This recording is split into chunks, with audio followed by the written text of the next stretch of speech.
নিটের পর নেট বিতর্ক, UGC net বাতিল, আর তা নিয়ে ব্রাত্য বসু শিক্ষামন্ত্রী তিনি কি লিখলেন?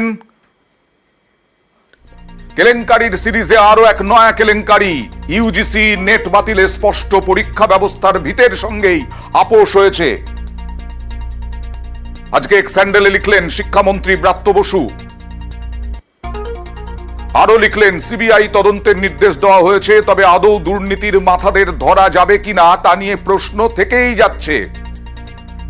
আর এর প্রত্যুত্তরে আমরা কথা বলেছিলাম বিজেপি সাংসদ শ্রমিক ভট্টাচার্যের সঙ্গে। তিনি এখানে এ রাজ্যে নিয়োগ দুর্নীতির প্রসঙ্গ টেনে কটাক্ষ করলেন।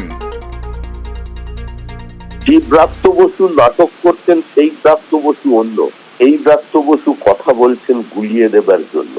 ব্রাত্য বসু খুব ভালো করেই জানেন যে গোটা শিক্ষা জগৎ পশ্চিমবঙ্গে কার্যত একটা খোলা বাজার, গোটা সমাজকে তৃণমূল কংগ্রেস একটা খোলা বাজার বানিয়ে দিয়েছে। এর মধ্যে যদি সামান্যতম দুর্নীতি কোনো জায়গায় থাকে দৃষ্টান্তমূলক শাস্তি পাবে। সুপ্রিম কোর্ট তার অবজারভেশনে প্রশ্নপত্র ফাঁস হয়ে গেছে কথা একবারও বলেনি। যদি কারোর ব্যক্তি বিশেষের কোন দুর্নীতির অর্থ থাকে তিনি ছাড় পাবেন না, তিনি পার পাবেন না। মেধা প্রতারিত হবে না।